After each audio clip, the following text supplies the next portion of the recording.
سورہ کوثر کے نازل ہونے کی وجہ اور وظیفہ کا بیان۔ بسم اللہ الرحمن الرحیم۔ انا اعطیناک الکوثر فصلی لربک وانحر ان شانئک هو الابتر۔ ترجمہ سماعت فرمائیں۔ بے شک ہم نے آپ کو کوثر عطا فرمایا، پس آپ اپنے رب کے لیے نماز پڑھیں اور قربانی دیں، یقیناً آپ کا دشمن ہی بے اولاد رہے گا۔ سورہ کوثر کا شان نزول۔ ناظرین محترم، سب سے پہلے سورہ کوثر کے نازل ہونے کی وجہ جانتے ہیں۔ اس سورہ کو سورہ آتینا اور سورہ کوثر کہا جاتا ہے۔ احتمال دیا گیا ہے کہ یہ سورہ مقام منا پر نازل ہوئی تھی، اس لیے اس جگہ کو مسجد کوثر کہا جاتا ہے اور حجاج بڑے جوش و جذبہ کے ساتھ اس کی زیارت کو جاتے ہیں۔ یہ سورہ مکہ المکرمہ میں نازل ہوئی ہے، لیکن بعض مفسرین کے بقول یہ سورہ مدینہ میں نازل ہوئی ہے، اور بعض کا کہنا ہے کہ 2 مرتبہ نازل ہوئی ہے، اور سورہ کوثر کا 2 مرتبہ نازل ہونے پر کہا جا سکتا ہے ایک بار سورہ کوثر مکہ میں نازل ہوئی اور ایک بار شہر مدینہ میں نازل ہوئی۔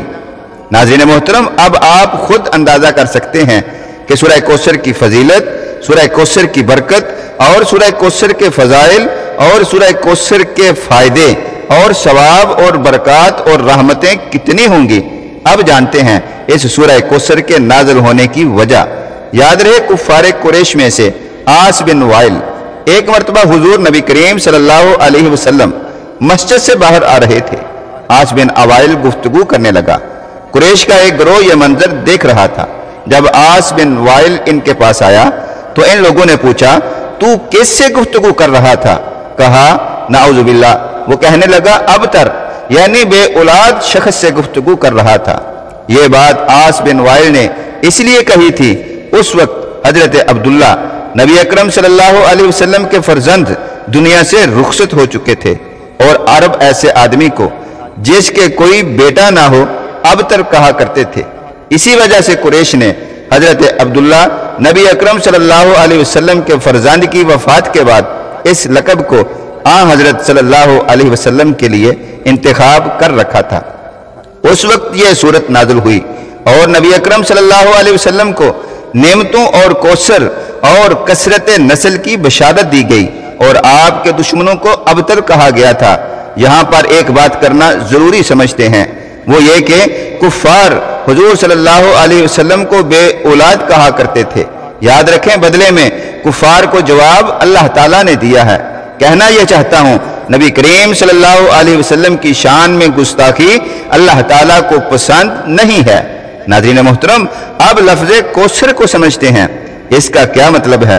مفسرین نے کوثر کے مختلف معنی بیان کیے ہیں۔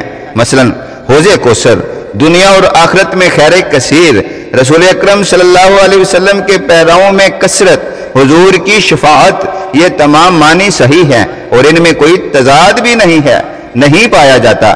قرآن مجید اپنے دامن میں مختلف معنی لیے ہوئے ہے، لیکن امام جعفر صادق رضی اللہ تعالی عنہ نے فرمایا کہ کوثر سے مراد حضرت بی بی فاطمہ الزہرا رضی اللہ تعالی عنہا کی اولاد کے ذریعہ رسول خدا کی نسل کثیر کا باقی رہنا ہے، جس کا شمار ناممکن ہے۔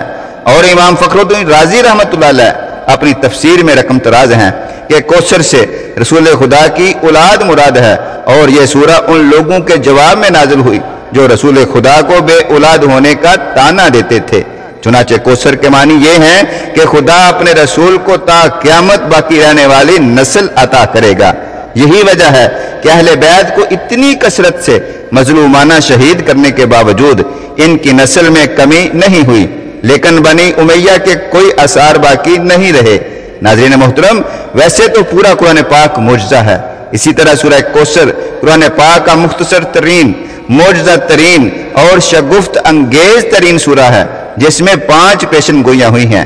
نمبر 1، رسول خدا صلی اللہ علیہ وسلم کی نسل کثیر ہوگی۔ نمبر 2، رسول خدا صلی اللہ علیہ وسلم کے پیروکاروں کی کثرت ہوگی۔